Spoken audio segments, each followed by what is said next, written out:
Jawa warmo mokili makalonki onanoto woshagi wampete. It is a dangerous, bloodthirsty monster. Did you forget that it tried to kill you? What's up, Meta Nerds? This video will take us to the Dug homeworld, understanding their biology, society, how it was shaped by the terrifying Zillo Beast, and then through the Grand Oppression, producing the combative, short-tempered Dug that was the only version of the species the galaxy ever knew, drawing from all these sources to fully understand these people. But first I want to thank Established Titles for sponsoring this video, and making me a true lord. My Isles ancestors are surely looking on with pride, especially since Established Titles works as a fun way to preserve the natural woodlands of Edelston, Scotland, and restoration efforts all around the world, planting a tree with every order. How it works is that you purchase a title pack for at least 1 square foot of dedicated land, coming with a unique plot number, and works through a Scottish custom where landowners are referred to as lairds, or lords and ladies in English, and so you can use your new title on credit cards, plane tickets, or throw it on your dating profile. You get this neat plaque which even has your own crest, and it makes for a great last-minute gift, while keeping these wild areas from being industrialized, and helping global charities like One Tree Planted and Trees of the Future, which honestly is more than a lot of other lords and ladies can brag about. The first 200 people purchasing a title pack using my link will effectively be next to my plot, so we can establish our own little Meta Nerds kingdom. And to make it even better, Established Titles is running a massive Black Friday sale right now, and if you use code MetaNerds, you get another 10% off on top of that. Go to establishedtitles.com/metanerds to get your gifts now and help support the channel. The story begins at grid coordinates N16 in the mid-rim, in a star system with 8 planets, and a total of 80 moons, though their homeworld Malastare was by far the most notable, being 1.5 times the size of Coruscant, with a Type 1 breathable atmosphere, and climate zones from deserts to jungles, and dotted with thousands of methane lakes. The Dugs were the native species, and came to stand 1 meter or 3 foot 3 inches tall, averaging around 32.5 kilograms or 72 pounds, with skin that ranged from brown, purple, grays, and reds, and lived an average of 75 years, being at the very fringes of what is considered humanoid, and this walking on the arms and using hands to manipulate things is believed to be caused by the high gravity here on Malastare. This may be why we see them walking differently on different worlds, with some standing on the feet, while others would walk on all fours. Back home, they would swing through the trees of the dense forests, hunting, gathering, and building these villages called tree thorps. You could hear when love was in the air, as the canopy would be filled with the mating calls that filled up this loose skin like a balloon. And this loose skin on the males is the only obvious way to differentiate them from females. This mating ritual is believed to point to a reptilian ancestry, and the underlying parts of this skin are a bright color. Unpaired females would come to inspect them, and if they really liked one, they would poke, insult, and tease the male until he let out a loud screech that deflated his balloon neck. All the tribes watching acted as witnesses, and this new pair were now considered mates, remaining together for their entire lives, where they would bully and pick on each other, but it was all said to be affectionate. Off-world observers confirmed that Dug are extremely loyal to their mates, and would quickly shift to passionate violence the second their mate or child were in danger. And the biggest source of these threats would come from the Old Republic era exploration of hyperlanes. Malastare was along the Hydian Way, one of the most popular routes that ran right through the center of the galaxy and went all the way from one end to the other. And on this planet, they produced the highly sought-after Malastare fuel. This bright green resource seems to have been processed with the help of off-world technology, and to get to this green gold located deep underground, they had to clear away a lot of their jungles. Keep this in mind for later, but like how people say oil is dinosaur juice, being the result of millions of years of organic matter decomposing, it's ironic how this would end up being used against the Zillo.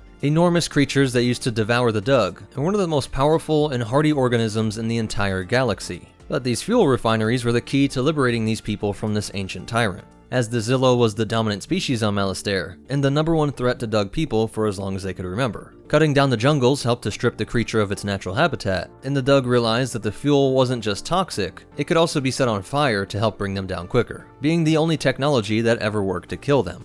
The fear of this creature was so ingrained in Dug's psyche that the only form of ancient religion that remains is the prophecy that a lone Zillo will return to get its revenge, and destroy their entire civilization. Luckily, this beast was considered extinct by 3653 BBY, because when Sith Lord Darth Malgus conquered Coruscant and went on to visit the Supreme Chancellor's office, he was impressed by a bone art statue claimed to be made from Zillo, which he had only heard rumors of their existence. Now without those behemoths gobbling up the natives and visitors alike, Malastare became a relatively wealthy world in a short time, thanks to plugging these fuel reserves into a galactic market. In this boon, the Dug found themselves living more in cities, which were said to be so strangely built, with beams and platforms that you had to jump to, allowing them to navigate the urban environment the same way they swung through the jungles, but it made many parts inaccessible to most off-worlders. and there always were some that preferred to live in the old tree thorps. In 1000 BBY, the Gran species arrived and would forever change this world. What started as small settlers that mostly kept to themselves, it changed when, back home on Kinyon, their people were worrying about how diffused the Gran had become across the stars. Their unique culture was fading into a galactic general norm, and the leaders felt that the fracturing of the family structure was due to the never-ending space travel. So they voted to shut it all down, prohibiting all travel to and from Kinyon,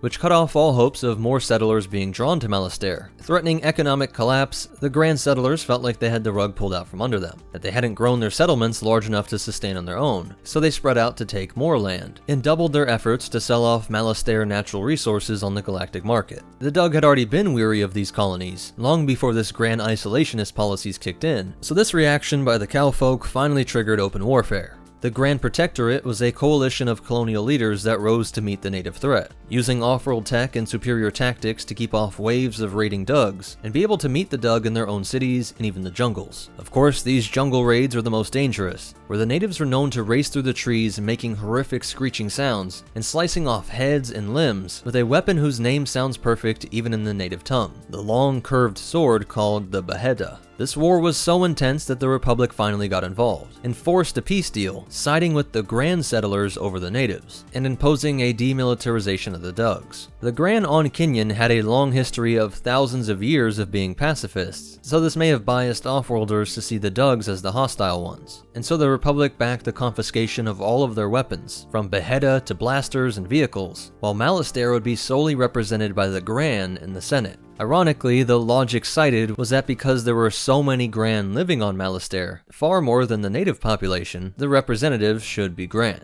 Obviously, the Dug came to hate the Gran even more, using violent outbursts and resistance groups as a way to justify rounding them all up, and forcing them to relocate to the few jungles that remained in the western regions. Coruscant sociologists theorize that this defeat changed their culture, fulfilling that stereotype and making them more violent. New systems of grudges were held against individuals or whole families. Payback was kept for years or decades, scrambling for some sort of sense of honor or status. This is where the ear and fin jewelry became the norm, as a way to show tribal accolades, and they even made up new mythological heroes. Now strict territorial lines were drawn through these regions, and a single king or queen would rule, proving themselves through anything goes one-on-one combat. If the ruler hit 50 years old, they could put forth a candidate to fight in their place, and whoever won really didn't fear assassinations or coups. Despite the belligerent posture, each tribe had a deep respect for their leader, and they had less political drama than most other species. Another perk was that if you were the Dug king or queen, you're the only one that wouldn't undergo daily verbal insults.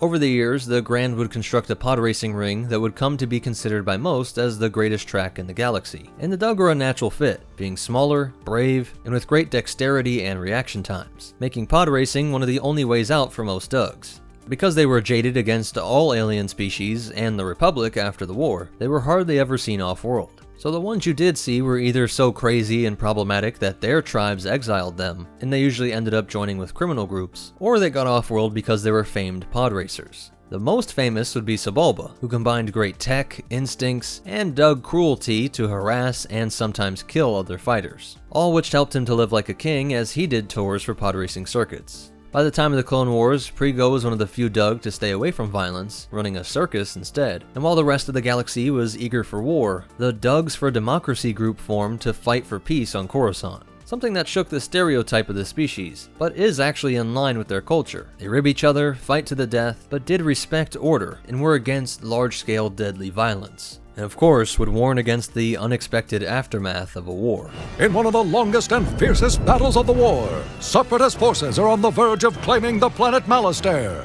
When war did break out, they sided with the Republic, and Skywalker and Windu arrived to help their Dug allies. The Republic was just interested in the Malastare fuel reserves, but it's unclear why the Gran were not the ones running the show here. Perhaps the Dug used the tension of the Clone Wars to push for more autonomy, or maybe they even pulled a sneaky on them and pushed the cowfolk oppressors off-world at a time when the Republic would be more focused on the war with the CIS, and honestly wouldn't care or be against the Dug, as long as they pledged their alliance to the Republic. But this fuel was such a vital resource that the Separatists fielded one of their largest planetary invasion fleets, prompting the Republic to test out an experimental new superweapon. The electro-proton bomb was said to create an enormous blast that would spread out for miles in each direction, but only damage electronics. Despite the assurance from command, there had to be an enormous pucker factor for the troops that watched as an EMP nuke got dropped right in front of them. Luckily, the eggheads were right, and the energy harmlessly passed through the organics, while disabling every droid on the field. But the crater formed by the impact created a massive sinkhole that swallowed several troopers and whole vehicles. Dug cavalry would take to the field on their insectomorph mounts to ensure that the droids were permanently dispatched. And it's interesting that while riding on an organic mount may seem ancient, there's no mention of this during the Grand War, and so it might have been a later import, not some long-standing part of their martial tradition. And we also see that their leader is not going by the title of Queen or King, but Doge.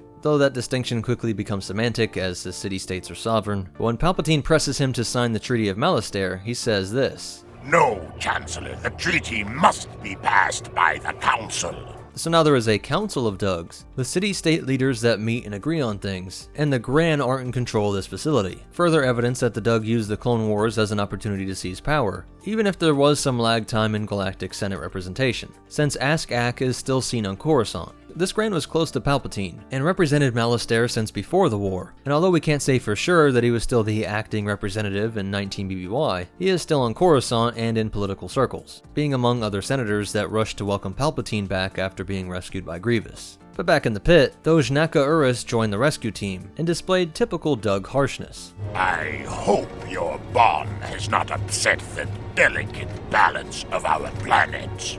As Mace travels down with the team, Anakin speaks at the council, which includes 2 more Dugs for a total of 6. "You're waiting for 2 more members of the Council to arrive.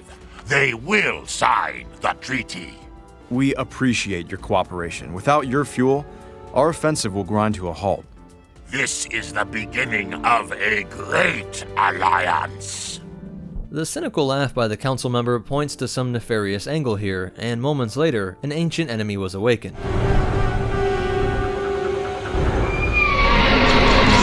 When the Jedi and clones regroup, the Doge steps in to explain. "It is a Zillo Beast.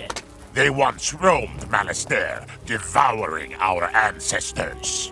All through the night, they would drop countless bombs into the pit, which were not strong enough to kill it, but the tortured screams proved too much for the Jedi. As they go to confront the Doge, we see an ancient scroll pointing to the deadliest aspects of the Zillo, circling the claws and mouth, and it's something he doesn't want the Jedi to see. When Mace argues against the slaughter of this unique sentient life, the Dug is outraged. "It is our duty.